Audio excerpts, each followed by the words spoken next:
자, 지난 시간에 이어서 멀티미디어 태그에 대해서 추가적으로 살펴보도록 하겠습니다. 자, 우리가 비디오 태그 부분을 이제 살펴보게 될 건데요. 자, 비디오 태그를 여러분들이 사용을 하실 때 오디오 태그랑 다른 점이 거의 없습니다. 거의 비슷해요.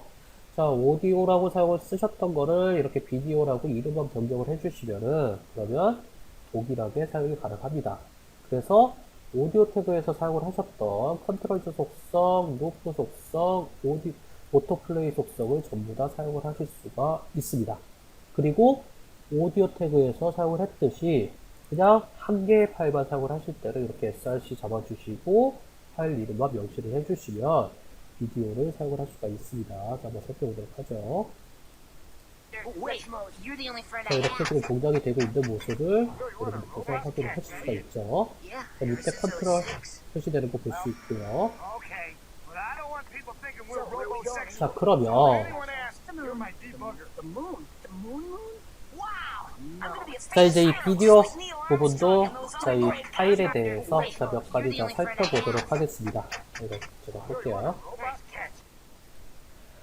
자, 오디오와 마찬가지로 비디오도 역시 이 코덱에 따라서 여러분들이 동작하는 그런 기기가 좀 구분이 되어 있습니다. 아직까지 하나의 표준으로 정해지지 않았어요.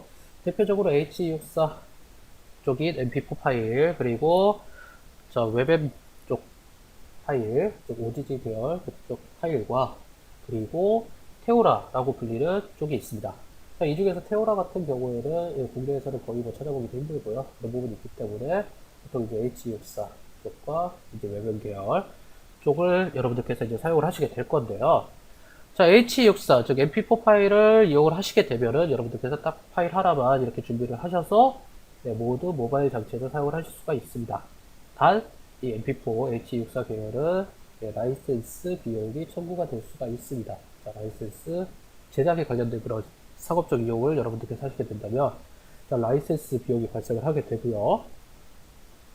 웹앱 계열로 여러분들께서 작성을 하시게 되면은 그러면은 무료입니다만 아이폰이라든지 쪽 마이크로소프트 윈도우 쪽 폰에서는 동작이 안 되기 때문에 여러분들께서 그 부분을 조심을 해서 사용을 하셔야겠죠. 그래서 모든 브라우저에서 우리가 동작을 시킬 때는 보통 mp4 파일과 OGG 파일, 웹앱 파일 즉 두 개를 꼭 준비를 하게 되고요. mp4와 웹앱 자, 이렇게 준비를 하게 되고요. 그냥 하이브리드 앱 제작을 하실 때, 즉 모바일 장치에서만 동작을 시키도록 하실 때는 mp4 파일만 준비를 하셔도 무방하겠습니다. 라이센스 부분만 잘 조심을 하시면 되겠습니다.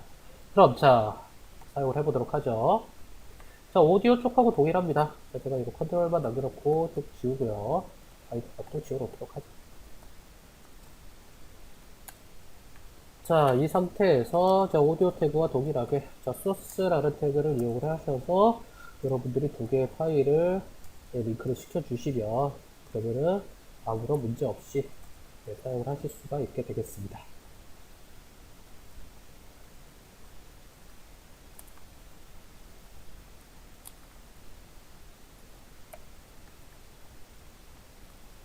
자, 이렇게 준비를 하시면 역시나 그 오디오 쪽과 동일하게 둘 다 로드가 되는 게 아니라 브라우저에서 지원되는 그런 동영상 파일만 로드가 돼서 캐시가 되게 됩니다. 자, 그렇게 해서 사용을 하시면 되겠고요. 자, 그럼 여기서 이제 추가적으로 하나 더 살펴보도록 할게요. 자, 우리가 오디오 쪽 태그 살펴볼 때도 있던 부분인데, 자, 체계를 이렇게 타입이라는 거를 통해서 마임 타입을 하나 지정을 해줍니다. 자, 마임 타입을 하나 지정을 해주는데, 자, 이 마임 타입을 여러분들께서 사용을 하지 않아도 지금 이렇게 샘플 동작하는 거 보시면 아시겠지만 문제없이 동작을 합니다. 하지만 마임 타입을 확실하게 명시를 해주시게 되면은 그러면 이 브라우저라든지 혹은 서버에서 이 파일에 대한 그런 정보를 확실하게 인지를 할 수가 있어요. 그래서 서버에 따라서 이 마임 타입 부분 때문에 이렇게 오동작이 나는 경우도 있으니까 그 부분은 참고로 알고 계시면 되겠습니다. 일반적으로는 이 마임 타입 없이 사용을 하셔도 무방합니다. 자, 그럼 이제 비디오 이렇게 사용하는 방법에 대해서 살펴봤는데, 자, 속성으로 오디오 태그와 동일하게 컨트롤 속성과 그 다음 오토플레이 속성 그리고 루프 속성이 있다는 거를 제가 말씀을 드렸습니다. 하지만 이제 얘는 이제 영상과 소리가 결합이 된 거기 때문에 추가적으로 두 가지 속성을 더 사용을 할 수가 있습니다. 하나는 자, 뮤티드 속성이에요. 뮤티드 속성을 잡아주게 되면 이 영상이 기본적으로 그 음성어가 되어 있는 상태로 플레이가 돼요. 여기 컨트롤에서 예, 다시 킬 수도 있습니다. 자, 뮤티드 속성을 이렇게 사용할 수도 있고요. 또 하나, 이거 포스터라는 속성도 사용할 수가 있습니다. 자, 포스터는 뭐냐?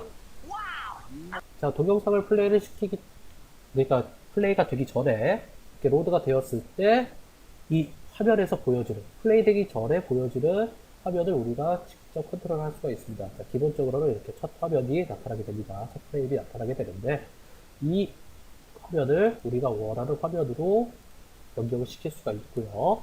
그거를 우리가 포스터라는 속성을 통해서 사용을 해줄 수가 있고, 자, 이미지스, 자, 이렇게 그림 파일을 하나 지정을 해주게 되면은 기본적으로 그 그림이 이렇게 나타나게 됩니다. 플레이를 시켰을 때 다시 원래대로 돌아오고요. 즉, 로드가 되기 전에, 플레이가 되기 전에 이렇게 비디오 파일에서 대표 이미지로 설정을 해주는 것이 바로 이 포스터 속성이 되겠습니다. 그래서 이 뮤티드와 포스터 속성이 오디오 태그와는 다르게 비디오 태그에서 추가적으로 사용할 수 있는 그 속성이 되겠습니다. 자, 그럼 이제 여기까지 이렇게 쭉 살펴봤고요. 자, 그럼 자바스크립트를 통해서 컨트롤하는 방법에 대해서 살펴보도록 하겠습니다. 자, 자바스크립트를 통해서 컨트롤하는 방법 동일합니다. 자, 역시 우리가 플레이랑 그 다음에 스톱을 만들 건데요. 이번에는 제가 인풋 태그를 이용을 해서 이건 버튼처럼 제가 보이게 한번 만들어 볼게요.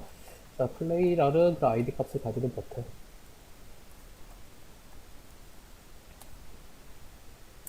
자동 완성이 지금 좀 고동작으로 자꾸 하네요.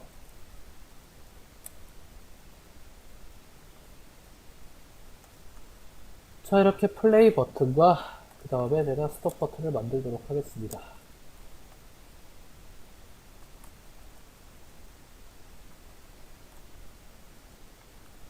자, 이렇게 플레이 버튼과 스톱 버튼을 만들면은 화면에 이제 이렇게 나타나게 되겠죠. 자, 플레이 버튼, 스톱 버튼이 있습니다.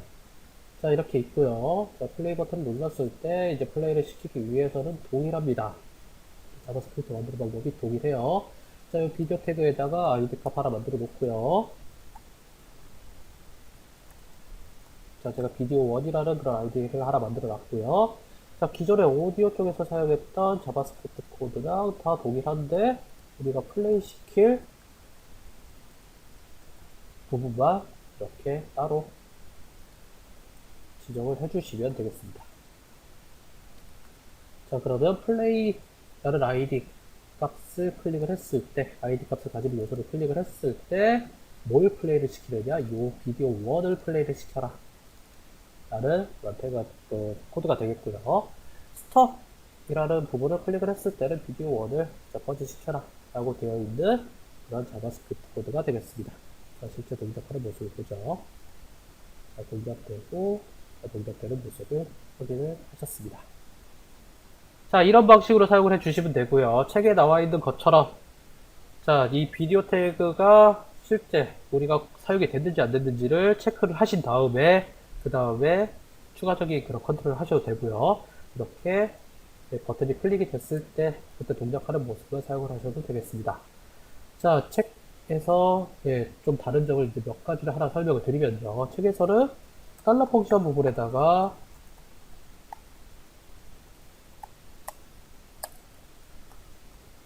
달러 펑션 부분에다가 그 아이디 값을 지정을 하고 그 다음에 클릭이라는 그런 메소드를 사용을 했을 거예요.